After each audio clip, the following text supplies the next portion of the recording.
Hora de Saúde. Oferecimento Shopping da Saúde, o shopping do bem-estar. Neurogênesis. Com base no alicerce do ensino, pesquisa, assistência, tem a solução neurológica para você.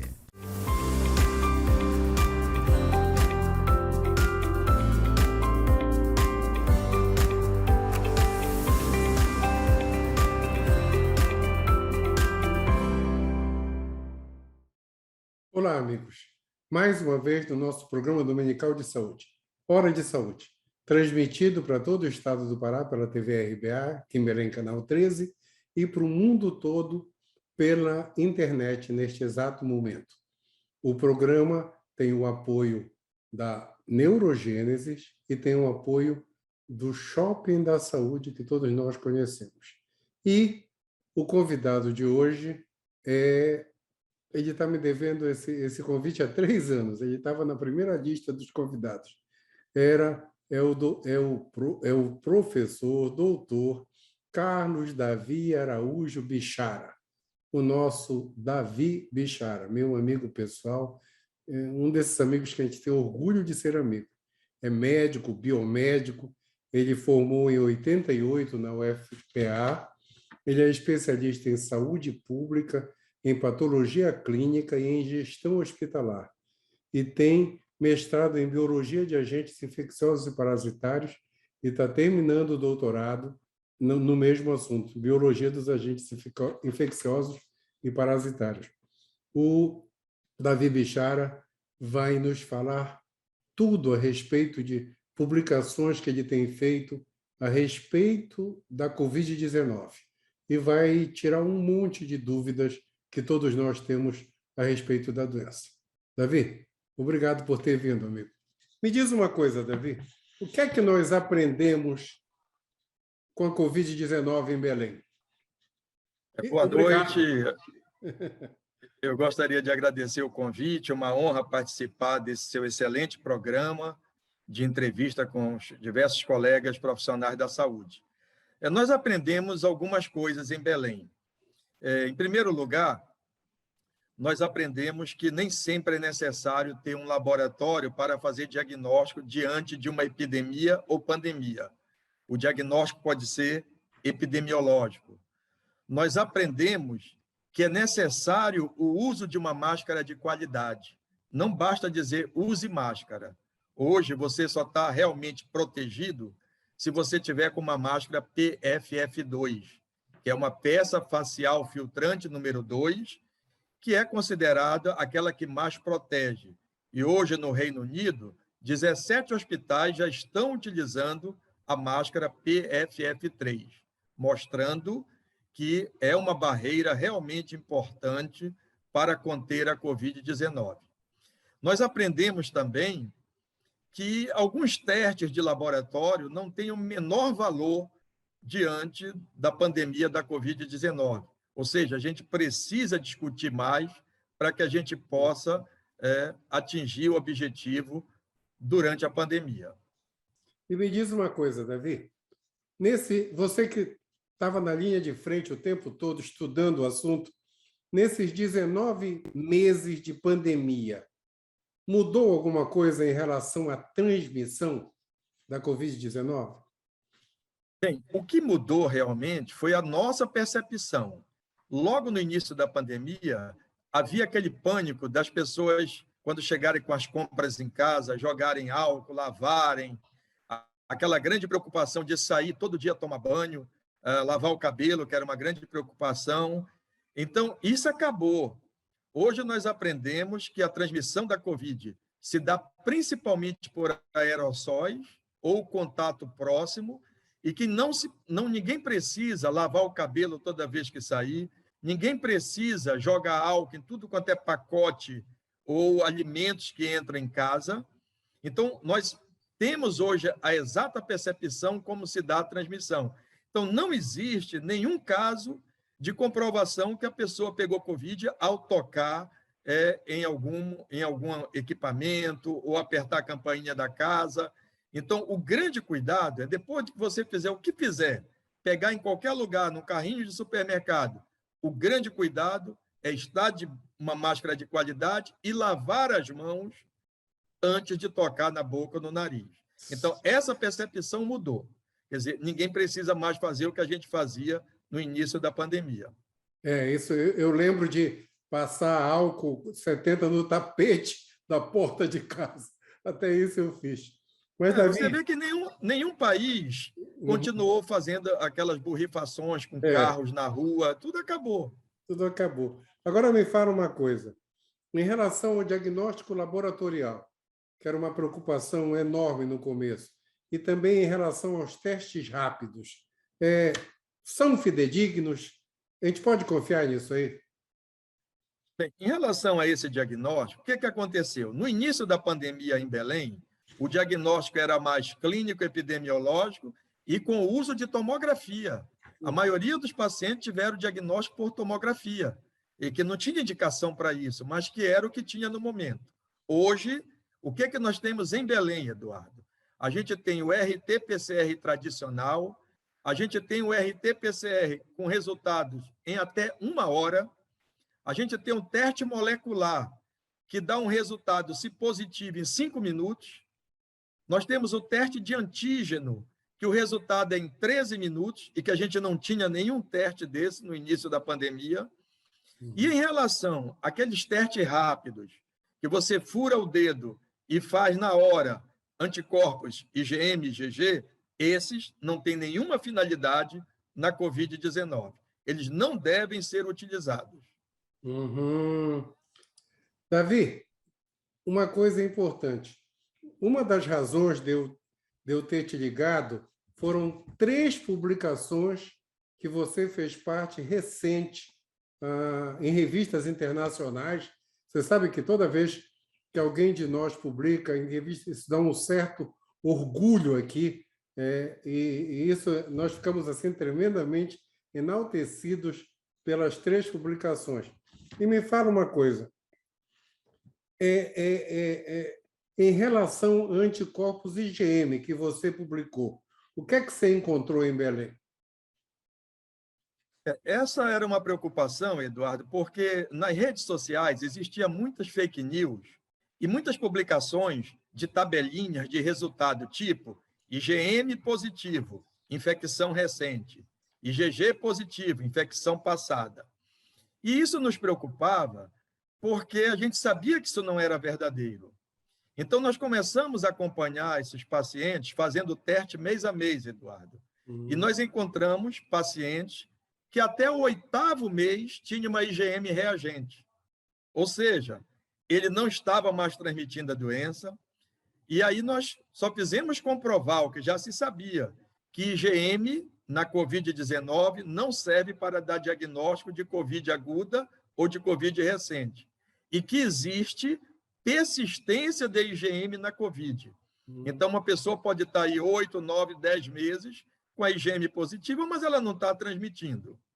E isso a gente já encontrava em outras doenças.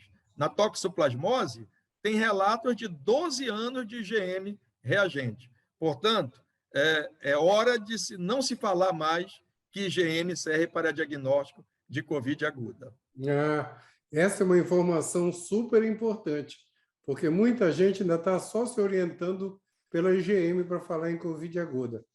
Agora, o grupo de vocês, em publicação também recente, vocês pesquisaram os anticorpos totais, IgG, e também os anticorpos neutralizantes em pessoas que tomaram as 2 doses da Coronavac em Belém. Essa é uma pergunta que todo mundo queria saber. O que é que vocês acharam? Bem, nós fizemos da Coronavac porque foi a primeira vacina.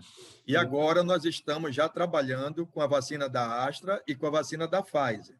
O que nós encontramos é que quase 30% dos pacientes que tomaram a Coronavac não fizeram nem anticorpos IgG, que a gente chama de anticorpos totais, e nem anticorpos neutralizantes.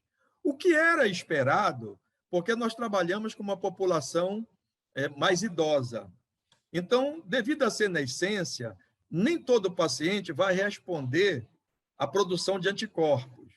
Isso não significa dizer que essas pessoas não estejam imunes. Elas podem ter produzido as células T, Então, quando você faz uma vacinação, o paciente pode produzir anticorpos e produzir células T. E nós não temos ainda kits comerciais disponíveis aqui no Brasil para medir as células T. Então, foi o primeiro trabalho no Brasil, foi este nosso, e daí surgiu a nossa recomendação, bem antes, de que haveria necessidade de uma terceira dose para quem tomou as 2 doses iniciais. Certo. Essa também é uma observação mega importante. Quer dizer, tem a ver a terceira dose, né? Com certeza. Com certeza. Com certeza. E no trabalho que vocês publicaram também, haja publicação, hein, Davi? Puxa! No trabalho que vocês publicaram sobre dinâmica de anticorpos anti-SARS-CoV-2 pós-Covid na população amazônica, o que é que vocês acharam, hein? Esse trabalho foi muito interessante, Eduardo, porque nós queríamos saber o seguinte: todo mundo que teve Covid produz anticorpos? E a primeira resposta que nós encontramos, não. A pessoa teve Covid, com RT-PCR detectado, com tomografia sugestiva, comprometimento de mais de 50% do pulmão, e quando a gente dosava os anticorpos, eles não estavam presentes. Então, e mais ainda, aqueles que tinham anticorpos, quanto tempo demorou esses anticorpos a ficarem presentes no organismo do paciente? Nós pedimos que os pacientes voltassem 90 dias depois. E o que nós encontramos? 90 dias depois, 30% desses pacientes não tinham mais IgG. Então, veja bem, eles estavam doentes, tinham IgG no início, e com 90 dias a IgG sumiu. Isso é muito interessante, porque vem comprovar também o que muitas pessoas falam: teve a Covid e não precisa vacinar. Precisa sim vacinar, porque esses anticorpos somem.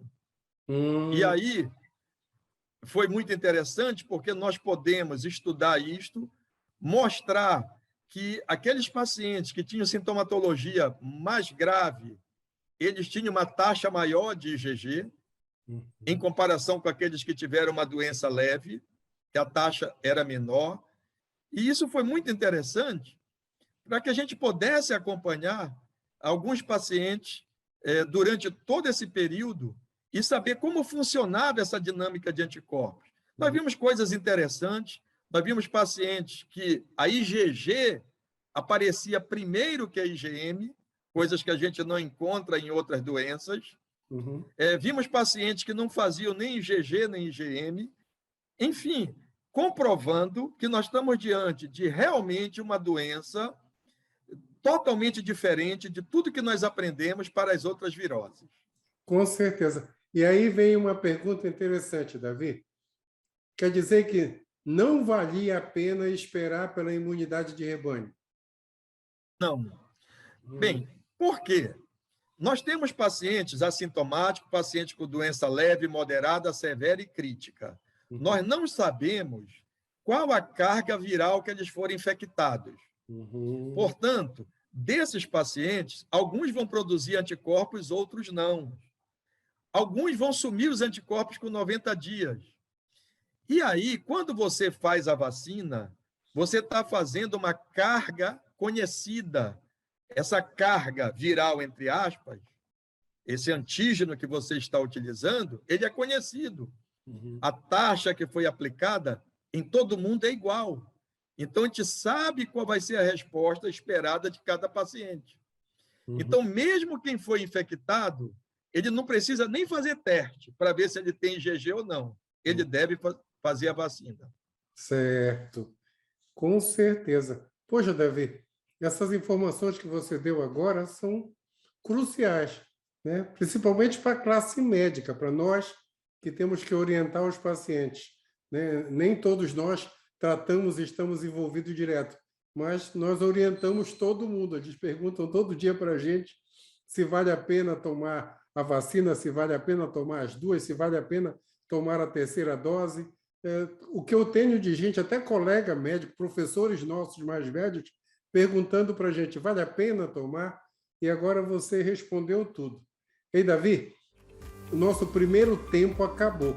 Então, a gente vai dar um intervalinho e volta já. Pessoal, só um instantinho que a gente já volta.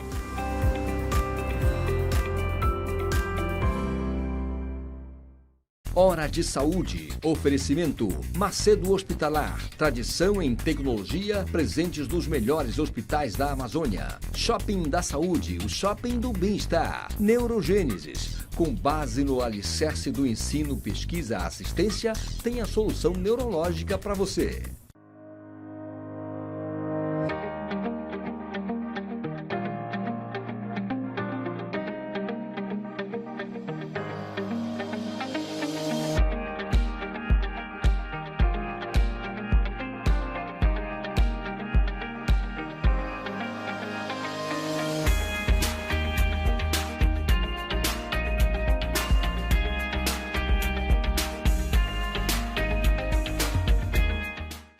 A Neurogênesis atua no mercado de saúde com produtos e serviços que se moldam às diversas tendências da transformação digital.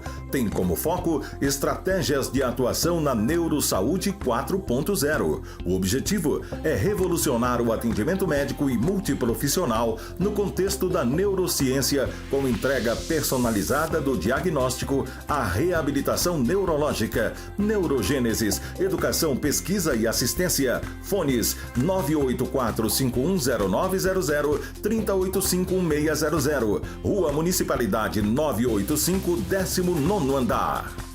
Hora de Saúde. Oferecimento Shopping da Saúde, o shopping do bem-estar. Neurogênesis. Com base no alicerce do ensino, pesquisa, assistência, tem a solução neurológica para você.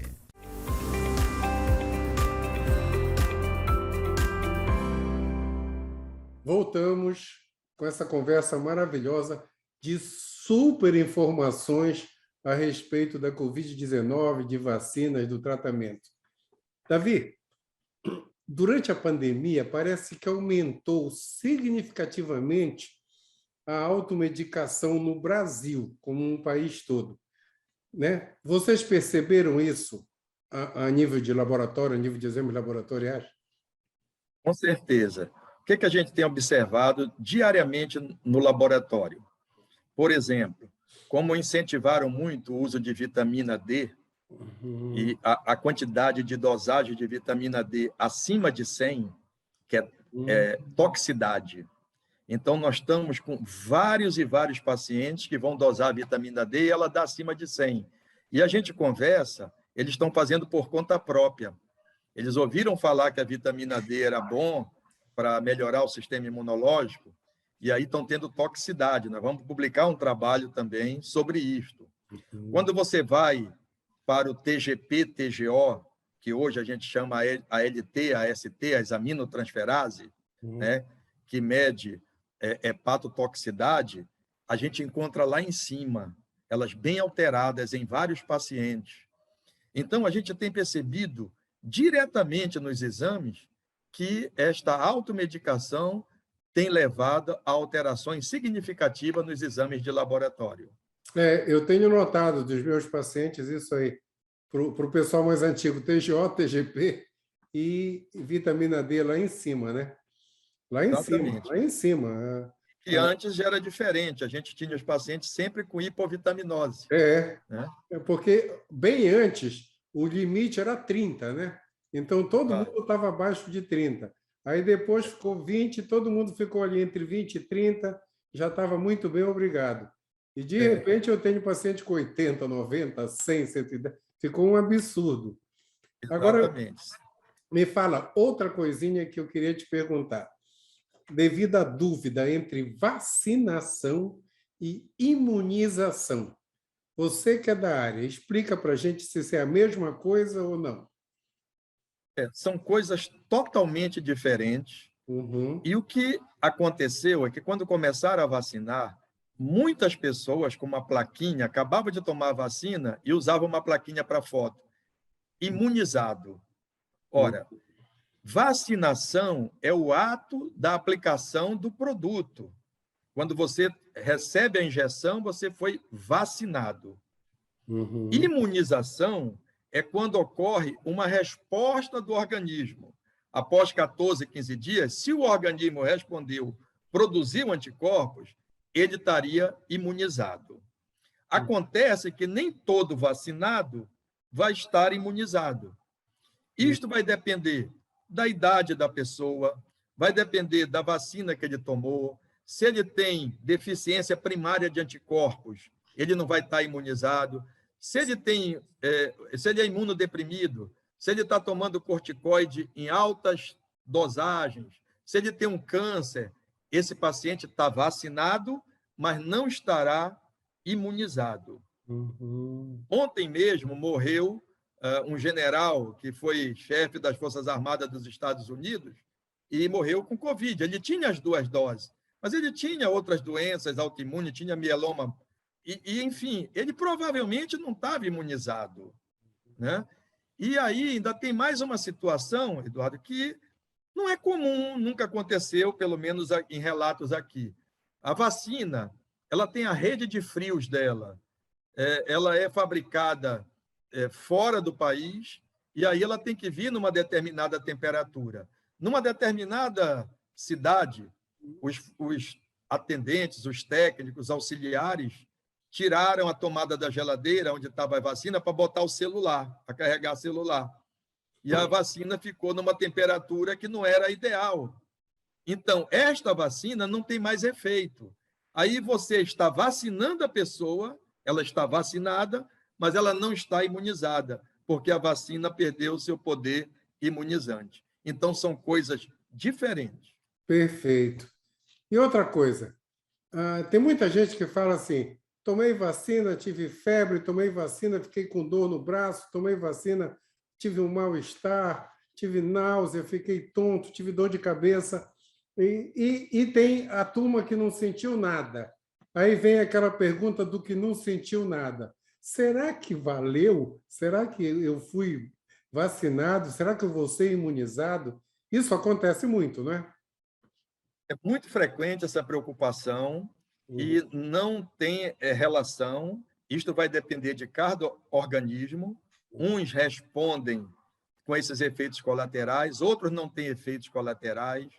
Então, depende da própria vacina, dependendo de qual é a plataforma da vacina, umas vão dar mais efeito do que outras. Por exemplo, se nós compararmos as atuais, a Coronavac, por ser um vírus inativado, tem menos efeito.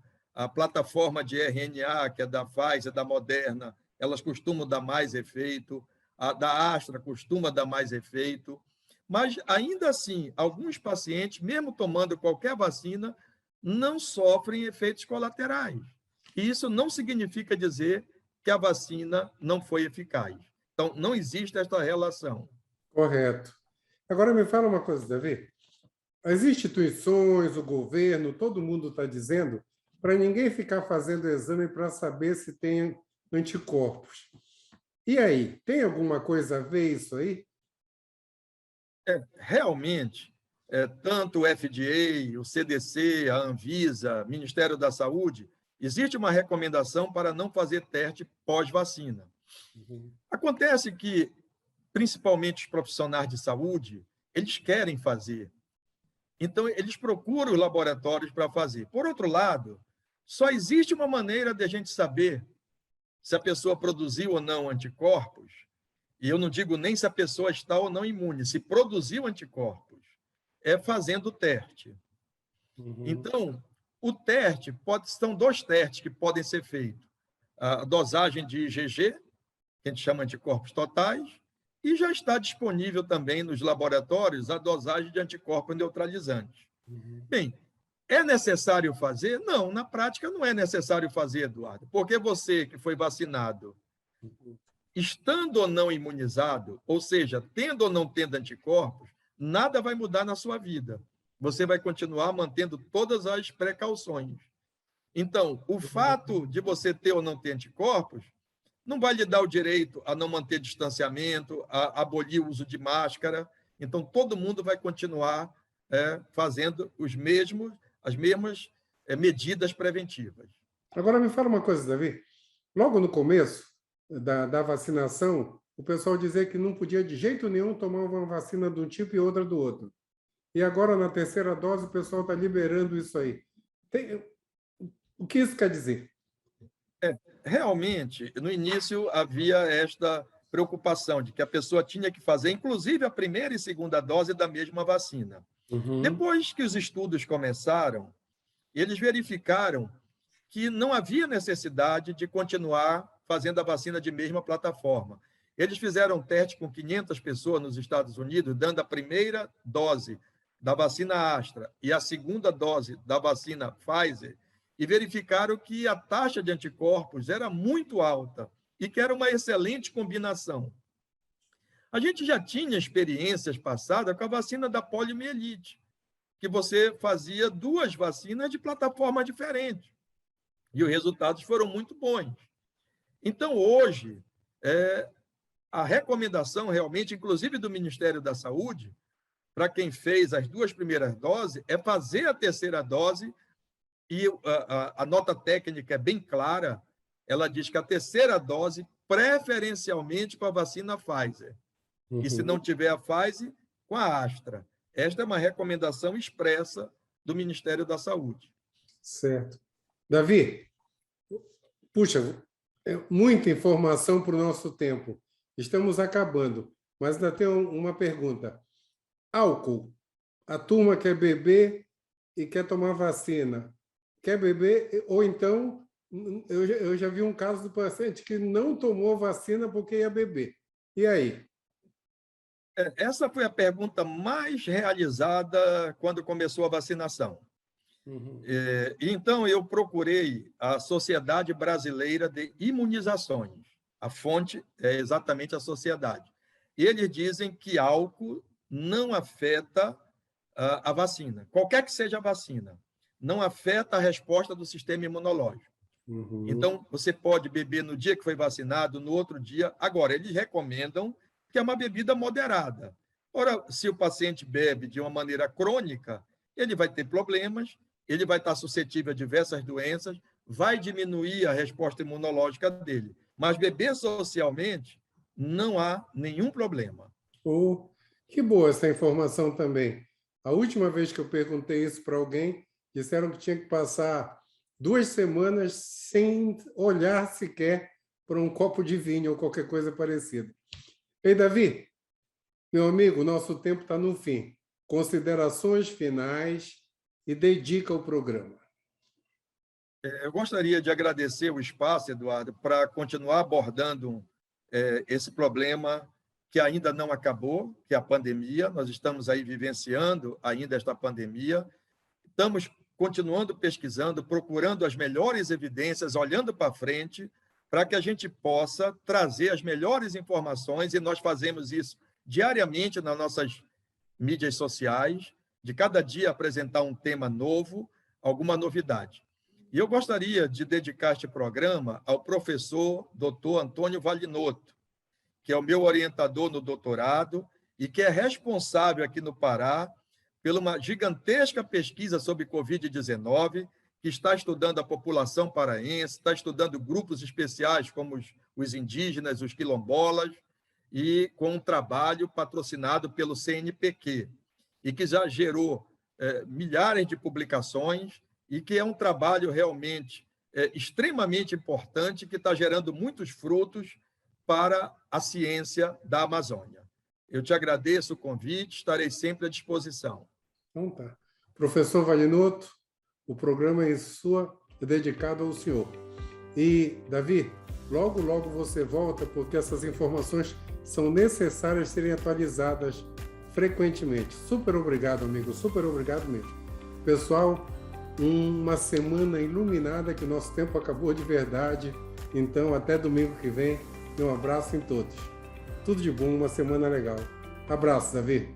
Hora de Saúde. Oferecimento Shopping da Saúde, o shopping do bem-estar. Neurogênesis. Com base no alicerce do ensino, pesquisa, assistência, tem a solução neurológica para você.